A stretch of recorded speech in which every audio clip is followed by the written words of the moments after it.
O IEST, Instituto de Educação e Saúde de Taquara, tem o prazer de apresentar o 14º Congresso, com o tema Educando para a Eternidade.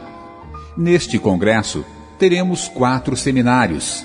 São eles: 2000 anos de abismo educacional, que será apresentado por Eric Assunção. Educação domiciliar, por Melissa Silva. Educar é redimir, apresentado pelo pastor Norberto Restrepo. E Educando, que será ministrado pelo pastor Colin Standish.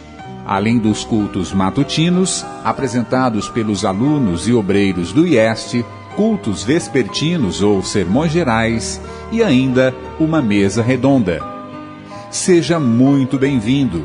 Convide os amigos e parentes e sinta-se à vontade para copiar esse material e distribuir para quantas pessoas desejar. Se preferir, envie-nos um e-mail solicitando mais cópias ou outros materiais. Teremos prazer em atender. Iniciaremos com Eric Assunção, que nos apresentará o seminário 2000 anos de abismo educacional. Porém, antes, curve a fronte enquanto oramos. Senhor nosso Deus, que habita nos altos céus, estamos aqui humildemente diante de Ti, rogando-te entendimento e sabedoria para compreendermos esse tema que é tão crucial para as nossas vidas. Nós sabemos que uma das razões pelas quais Cristo ainda não voltou são os nossos errôneos conceitos educacionais. Pedimos que Teu Santo Espírito possa agora estar de forma poderosa nesse lugar, habitando em nossos corações, e que Tu possas conceder-nos uma compreensão mais profunda da verdade acerca da educação, do que queres para nós. É o que pedimos e já agradecemos. Em nome de Jesus. Amém. Bom dia então a todos. O tema da nossa semana então será 2000 anos de abismo educacional. E o livro que estou seguindo é esse livro, Living Fountains or Broken Cisterns, de E.A. Sutherland, que quer dizer fontes vivas ou cisternas rotas. Alguém sabe quem foi Sutherland? Sutherland foi o fundador da primeira escola de sustento próprio adventista que treinava missionários. Foi fundada a escola de Madison em 1904. E dessa escola, o espírito de profecia diz que ela era o modelo de escola. E que se vários outros estivessem recebendo uma educação semelhante à de Madison, logo a mensagem seria levada a todo mundo e Cristo voltaria. Sem mencionar também que Sutherland foi o presidente da faculdade de Battle Creek, que era a principal faculdade adventista naquela época.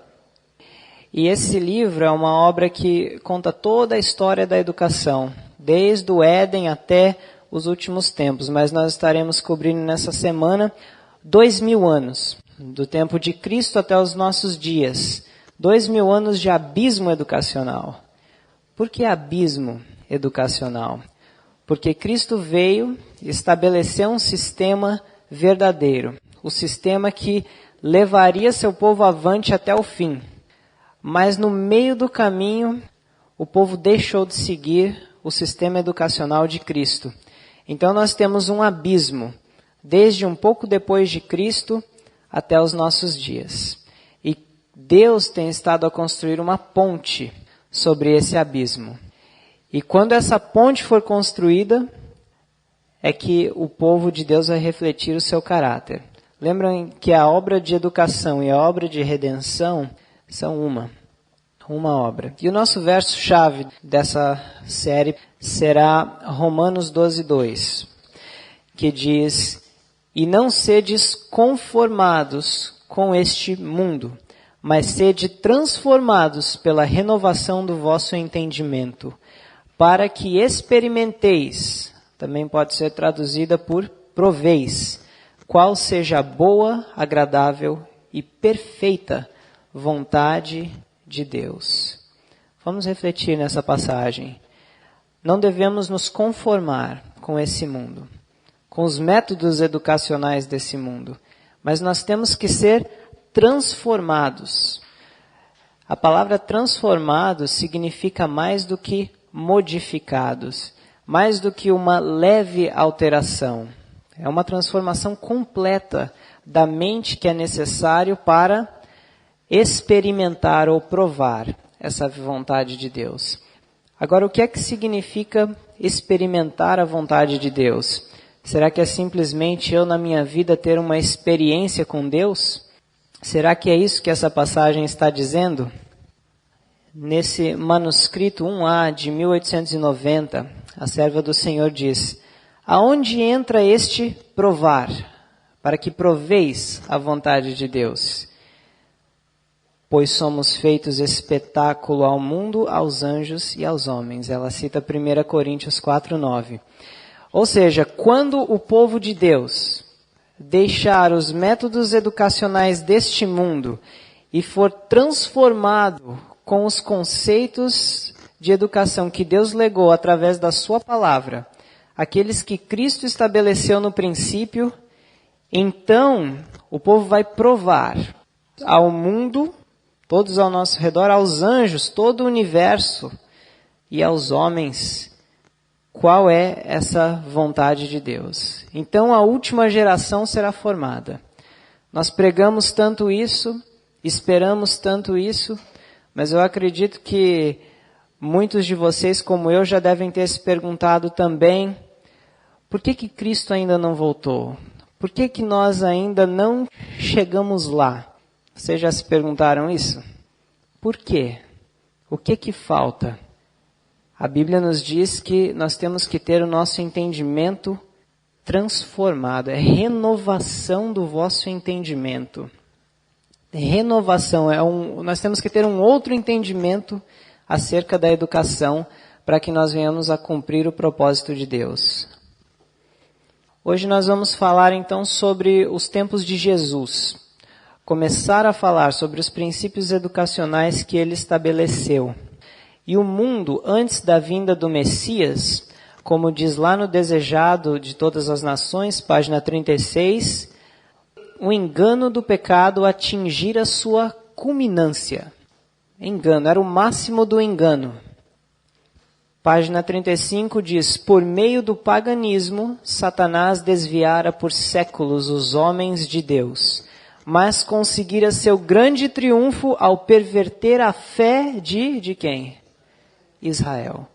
Quer dizer, não só o mundo estava em grande engano, mas esse engano entrou no povo de Deus, nos métodos educacionais daquele povo. Nós sabemos, lendo a Bíblia, que o povo de Deus sempre se desviou para os caminhos do paganismo. Mas quantos aqui já ouviram falar de Antíoco Epifânio? Que não é o pequeno chifre de Daniel 7, mas ele exerceu um grande papel sobre a nação judaica. Ele teve o objetivo de helenizar a nação judaica. O que é helenizar? Introduzir a cultura grega. E por isso até que esses dois grupos foram levantados dos saduceus e os fariseus para combater essa helenização. Mas não adiantou muito, eles se contaminaram com toda essa influência grega. E Sutherland, em seu livro, diz: a vida havia deixado a instrução, e não havia resposta nas almas dos homens. A instrução, os sermões pregados, os ensinos, eram sem vida. Mal se ouvia um amém. As faces mostravam indiferença à mensagem. Havia uma frieza religiosa.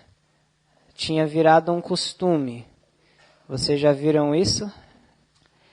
E Deus envia um agente especial para preparar o mundo para a vinda do Messias. E esse alguém foi João Batista, do qual foi dito que, nascido de mulher, não havia maior que ele. E como foi, então, a educação de João Batista? Antes vamos ler João 1:23, fala: Eu sou a voz do que clama no deserto, endireitai o caminho do Senhor. João Batista veio preparar o caminho do Senhor para a vinda do Messias da primeira vez. E nós, no espírito de Elias, assim como veio João Batista, nós estamos aqui nessa terra para preparar o caminho de Jesus pela segunda vez. Então nós somos como João Batista. Em Testemunhos, volume 8, fala: qual é a nossa mensagem? A mesma de João Batista. Vamos ver um pouco da sua educação. Lucas 1:80 diz assim: o menino, João Batista, crescia e se robustecia em espírito e esteve aonde?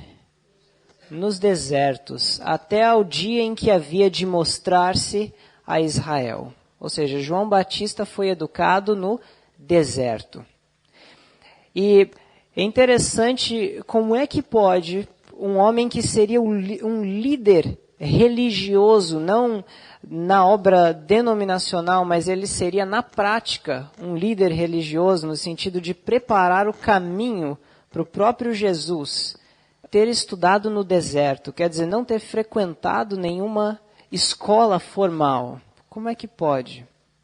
Vamos ler mais adiante no Espírito de Profecia, no Desejado de Todas as Nações, página 101, que diz: segundo a ordem natural, o filho de Zacarias teria sido educado para o sacerdócio, porque Zacarias, pai de João Batista, era sacerdote.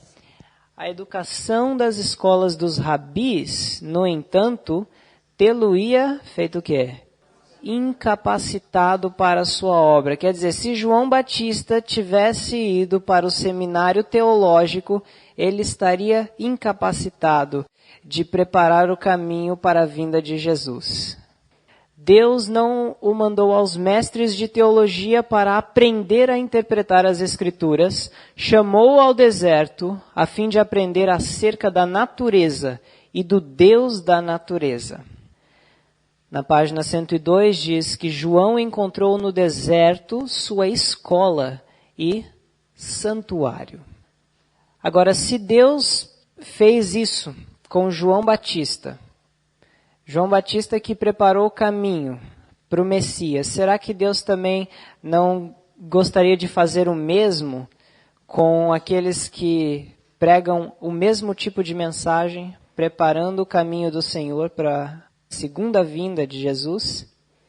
Se eu fosse vocês, eu não perderia a próxima palestra, que é sobre educação domiciliar, educação no lar.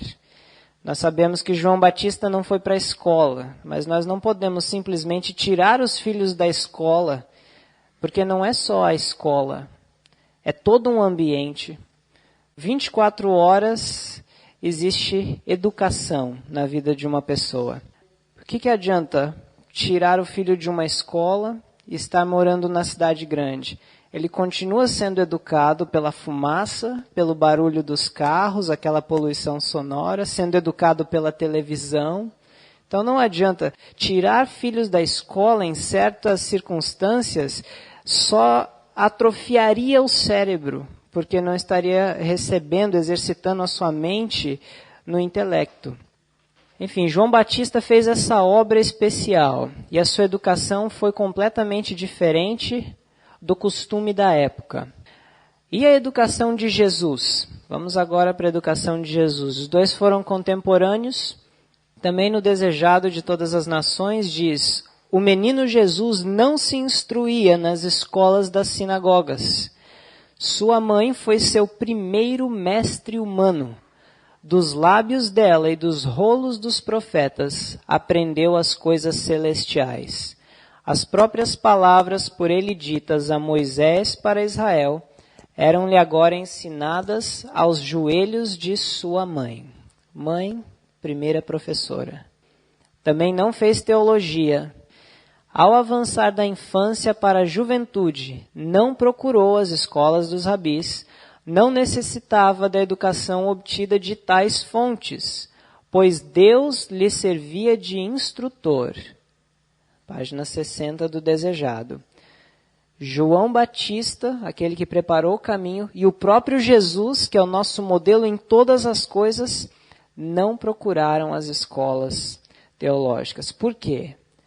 Por causa da apostasia, por causa da helenização, por causa da mentalidade grega que havia se infiltrado na educação da igreja verdadeira de Deus daquela época, que era a igreja judaica. E eu digo a vocês, meus irmãos, hoje não é nada diferente. Hoje é a mesma coisa. A mentalidade grega está infiltrada em nossas escolas. E nós temos que nos questionar realmente quão benéfico é, ou se é, enviar os filhos às escolas. Escolas públicas, escolas com o nome de Escola Adventista do Sétimo Dia, será que adianta?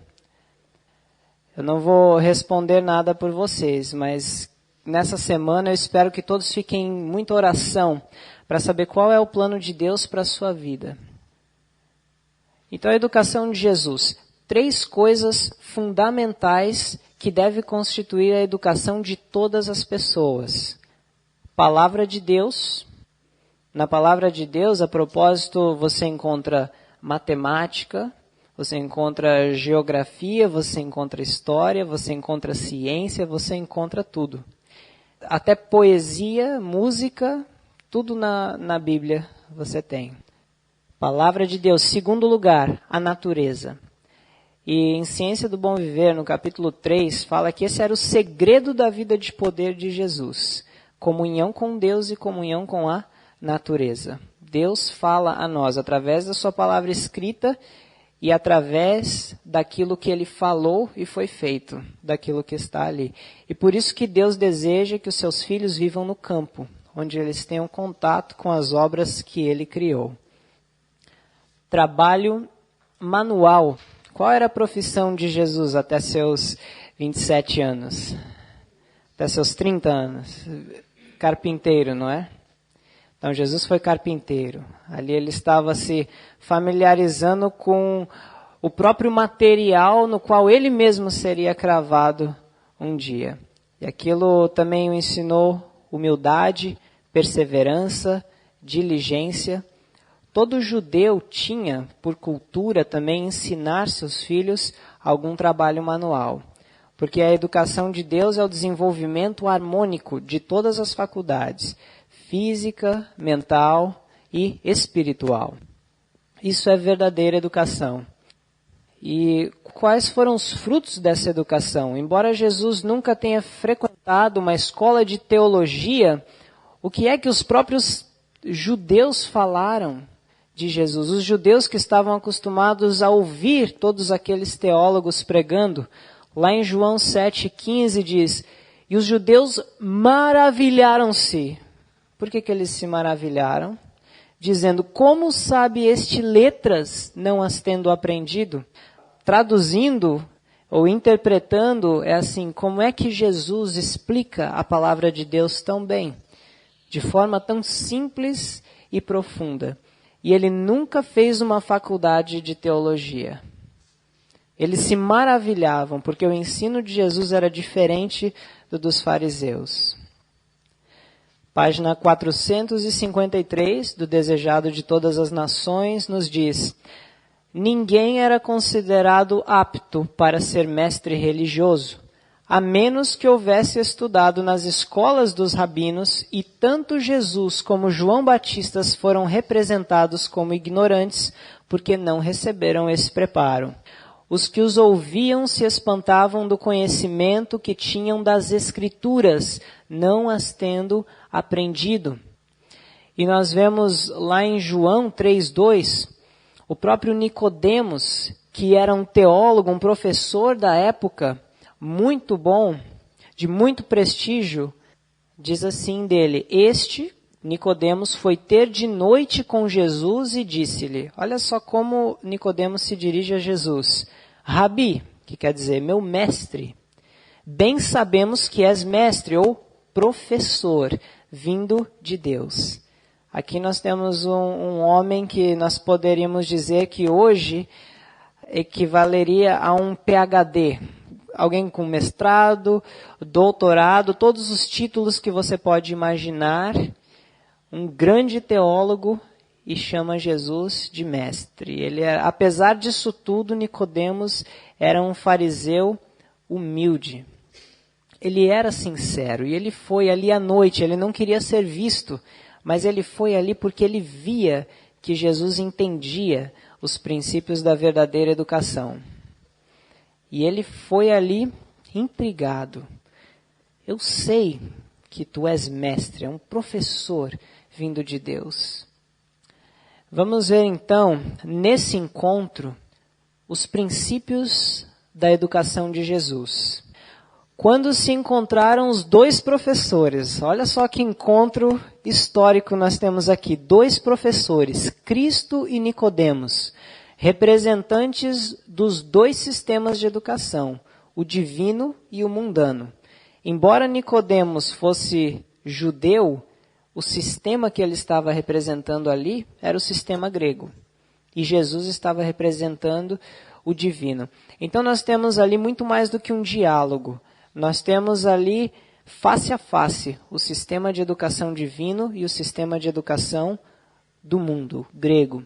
E Jesus delineou os princípios sobre os quais seu sistema estava baseado. Bom, vamos abrir nossas Bíblias então, lá em João, no capítulo 3. João, capítulo 3. Nós podemos ver aqui 4 princípios principais que Jesus demonstra neste diálogo com aquele grande professor renomado da época. E o primeiro princípio, Jesus deixa bem claro que ele quer preparar os seus pupilos, seus discípulos, para o reino de Deus. E esse reino é um reino espiritual. Jesus sai de uma esfera material para uma esfera espiritual. Número 2. E para que isso aconteça, o primeiro passo é um nascimento espiritual. Vamos ler ali o versículo 3, do capítulo 3 de João. Quando Nicodemos aborda Jesus, no versículo 3, Jesus respondeu e disse-lhe: na verdade, te digo que aquele que não nascer de novo, não pode ver o reino de Deus. Primeira condição. Terceiro princípio. Isso não pode ser explicado, apenas crido e experimentado. Entendam isso. Não pode ser explicado, apenas crido e experimentado. Muitas pessoas não conseguem obter uma experiência profunda com Cristo, porque elas querem entender cada pormenor antes de crer, antes de viver. Elas querem entender todos os porquês daquilo. E nunca conseguem, porque a mente de Deus é infinitamente mais profunda do que a mente humana, que é tão limitada. E olha só então, naquela mente grega de Nicodemos, olha só a reação dele. Quando Jesus fala, tens que nascer de novo. Vamos ler a partir do versículo 4 agora até o 10. Disse-lhe Nicodemos: como pode um homem nascer sendo velho? Pode porventura tornar a entrar no ventre de sua mãe e nascer? Nós temos aqui 2 níveis, temos o natural e o espiritual. Nicodemos estava em qual deles? Natural. A mente de Nicodemos estava raciocinando no natural. E Jesus buscava elevar a mente dele a uma esfera espiritual. Verso 5, Jesus respondeu: na verdade, te digo que aquele que não nascer da água e do Espírito não pode entrar no reino de Deus. O que é nascido da carne é carne, e o que é nascido do Espírito é Espírito. Não te maravilhes de ter te dito, necessário vos é nascer de novo. E Jesus usa uma ilustração fantástica. verso 8. O vento assopra onde quer, e ouves a sua voz, mas não sabes de onde vem, nem para onde vai. Assim é todo aquele que é nascido do Espírito. Nicodemos respondeu e disse-lhe: Como pode ser isso? Jesus respondeu e disse-lhe: Tu és mestre de Israel, e não sabes isto? Ou seja, era a primeira coisa que ele deveria saber. Assim é com a fé, assim é com a salvação em Jesus. O nascimento pelo Espírito é assim.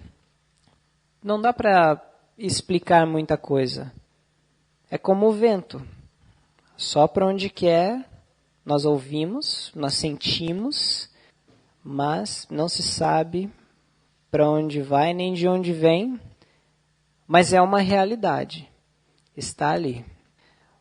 O que Jesus estava apresentando ali era um conceito que ia além do que a razão humana pode explicar, porque a mente humana é limitada. E o número 4, o critério de avaliação de Jesus, qual seria? Ele é prático e não teórico. Vamos ali nos versículos 20 e 21. Que nos diz: Porque todo aquele que faz o mal odeia a luz e não vem para a luz, para que as suas obras não sejam reprovadas. Mas quem pratica a verdade vem para a luz, a fim de que as suas obras sejam manifestas, porque são feitas em Deus. Deus não vai dar uma prova no dia do juízo, um teste escrito, para mostrar o quanto ela sabe intelectualmente acerca da justiça pela fé, se ela vai tirar um 9 ou um 10 nas doutrinas, o fogo do inferno, imortalidade da alma, doutrina do santuário celestial, não. Mas o juízo, a prova, o teste, o critério de avaliação de Deus, depende de quanto a vida daquela pessoa está de acordo com aquela teoria que foi ensinada. Esse é o critério de Jesus, que lança por terra todas as universidades desse mundo. Bem diferente. Bem diferente. Irmãos, eu não quero dizer que nós devamos ignorar o intelectual. Até porque está escrito também no Espírito de Profecia que pessoas com o intelecto mais aguçado são capazes de apreciar de forma mais profunda a palavra de Deus. Não devemos desprezar. Mas o que é que está acontecendo? O que é que está acontecendo? Vamos ver. Nesse livro também, Jesus como Professor, páginas 48 e 49, diz: as maiores verdades religiosas são mais profundas do que o raciocínio formal. Por isso que os maiores professores religiosos encontram-se acima do método de proposta e prova. Método proposta e prova, você dá uma teoria, você apresenta provas. A teoria e provas. E para por aí. Mas os maiores professores religiosos, assim como Jesus, que foi o maior, estava acima desse método, acima da teoria. A teoria não era o fim, a teoria era apenas uma parte, na sua devida proporção, na educação verdadeira. E continua dizendo: o ministro que aplicar tal método, aqui está falando do método de proposta e prova, você lança o argumento, a evidência, argumento e evidência e para por aí. O ministro que fizer assim levará seu rebanho ao erro hoje tão comum. Qual é o erro hoje tão comum? Atribuir ao entendimento um lugar desproporcional na fé e vida religiosa, com a parcial exclusão do coração. Irmãos, isso é muito profundo. Atribuir ao entendimento, ao intelecto, um lugar desproporcional, ou seja, dar mais importância do que ele merece, na fé e vida religiosa. E isso custa o quê? A parcial exclusão do coração. Como assim parcial exclusão do coração? Dá-se uma ênfase no intelecto a ponto de que se esquece de viver aquelas verdades. E como eu já vi isso acontecer? Como eu já vi isso aqui acontecer? Você vê os frutos, e os frutos são claros. A verdade é tão simples a ponto de qualquer ignorante poder se salvar, e tão profunda a ponto de tornar insignificante qualquer gênio. Vamos a alguns exemplos práticos. Lá em João 3 ainda. Vamos tentar ver aqui o quanto podemos explicar das seguintes passagens. Vamos lá. João 3,16. João 3,16. Se nós formos analisar bem, os princípios mais vitais para a salvação de uma pessoa exigem pouquíssima explicação. O mais vital. Olha só, João 3,16. Diz o quê? Nós sabemos já essa passagem. Porque Deus amou o mundo de tal maneira que deu o seu Filho unigênito para que todo aquele que nele crê não pereça, mas tenha vida eterna. E no espírito de profecia nos é dito que se a Bíblia pudesse ser resumida em um versículo, seria resumida nesse. Deus amou o mundo. Vamos tentar explicar. Não tem muito o que explicar. Deus amou o mundo de tal maneira que deu o seu Filho unigênito para que todo aquele que nele crê, você tem que crer. Não pereça, mas tenha vida eterna. Muito simples. Às vezes é até simples demais para nós.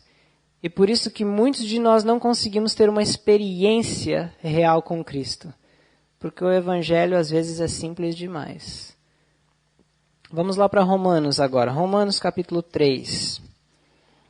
Romanos capítulo 3, versículos 24 e 25. Aqui Paulo está falando que todos estão na mesma condição, todos pecaram, destituídos estão da glória de Deus. E nos diz, sendo justificados, tornados justos, gratuitamente pela sua graça, pela redenção que há em Cristo Jesus. Certo? Justificados pela graça. Uma dádiva que Cristo dá, é a salvação. 25. Ao qual, Jesus, Deus propôs para propiciação pela fé no seu sangue. Propiciação. O que é propiciação? Essa palavra pode ser traduzida por propiciatório. Propiciatório era a tampa da arca que ficava no santuário. A lei de Deus estava dentro da arca e a presença de Deus estava em cima. E o propiciatório era a tampa que ficava entre a presença de Deus e a lei. A lei transgredida exige a morte do transgressor. E nenhum pecador pode permanecer diante de um Deus santo. Então Deus coloca Jesus como propiciatório, ali no meio. Agora, como? Será que é por raciocinar muito em cima disso? Não, é pela fé no seu sangue. Você olha o que Cristo fez, a morte de Jesus, o salário do pecado é o quê? A morte. E o que Jesus fez? Pagou esse preço por nós. Simples. Se colocou por propiciatório. E como que isso pode se tornar realidade para nós? Pela fé no seu sangue. Acreditando. Aceitando. Para ser sincero com vocês, eu não consigo entender completamente isso. Eu não consigo. É muito profundo. Mas ao mesmo tempo é muito simples. Ele morreu, pagou o preço dos nossos pecados. Acabou. Qualquer pessoa entende isso, qualquer criança. Mas se nós quisermos realmente ver a profundidade, nós nunca vamos entender. Qual é o processo, qual é a ciência, qual é a química disso? O que tem ali no sangue de Jesus? Se nós formos começar a fazer esse tipo de pergunta, como que o pecado foi transferido para Jesus, de que forma, será que esse pecado foi um tipo de matéria invisível? Não interessa. É demais para nós não compreendemos isso agora. Nós só temos que aceitar pela fé. Romanos 6 agora, uma outra coisa que nós só temos que aceitar também, difícil de entender, mas nós temos que aceitar. Romanos 6, começando do versículo 7. Aqui fala da morte e ressurreição de Jesus, e a Bíblia nos diz, porque aquele que está morto está justificado do pecado. Ora, se já morremos com Cristo, cremos que também com Ele viveremos. Romanos 6, versículos 7 e 8. Cristo morreu e ressuscitou. E o que significa crer em Jesus? Se eu creio mesmo na morte de Jesus, eu creio o quê? Aquele que está morto morre para o pecado também. Eu sou remido do pecado, sou perdoado. No meu coração há uma nova disposição de servir a Deus. Isso é o perdão. Não sei te explicar muito bem, mas se você crer, funciona. Se você crer, funciona. Mas se você esperar que alguém vá te explicar antes, você nunca vai entender. Você só tem que aceitar. Cristo morreu, isso quer dizer que você pode ter crucificado todos os seus pecados. Irritabilidade, o nervosismo, rancor, todos os tipos de ídolos que existem por aí. Se você crê na morte de Cristo, crucificados. E como Cristo ressuscitou, você acredita, você também recebe uma vida nova. Essa é a educação de Jesus. E a redenção é assim.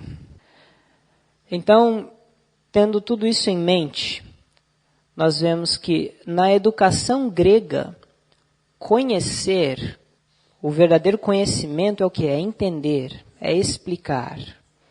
Dá uma ênfase desproporcional à mente. Na educação divina, conhecer é viver.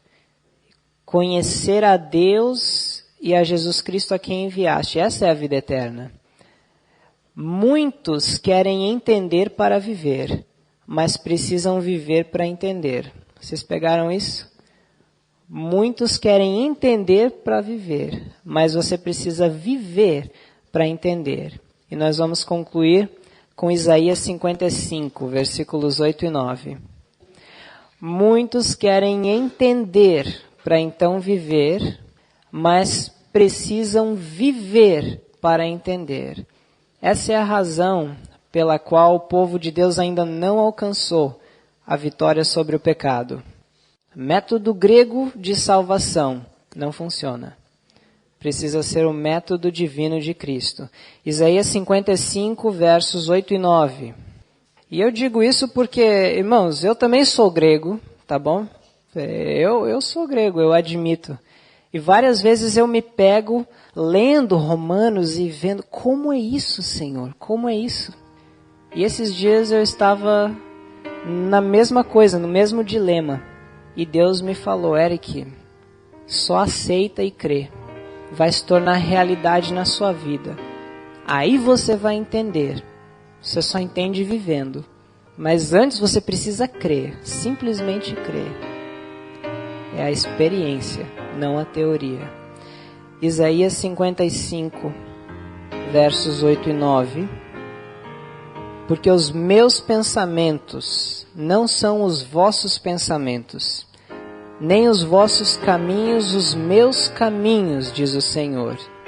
Porque assim como os céus são mais altos do que a terra, assim são os meus caminhos mais altos do que os vossos caminhos, e os meus pensamentos mais altos do que os vossos pensamentos.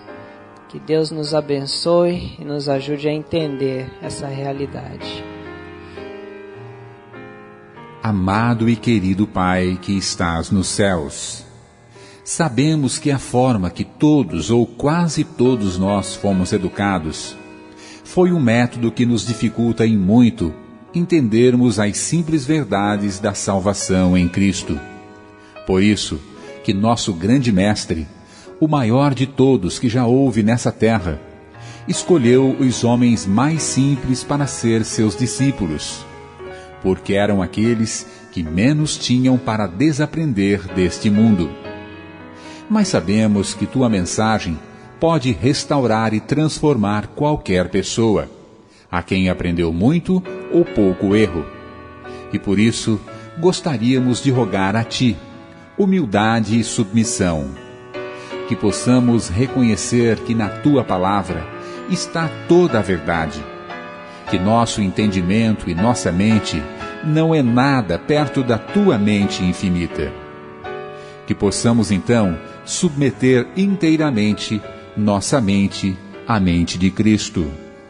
Abençoa a cada um que estiver ouvindo este seminário, e que possamos, através do que vamos ouvir e experimentar, adquirir uma experiência mais profunda e verdadeira, um profundo conhecimento do caráter de Deus. Em nome de Jesus. Amém.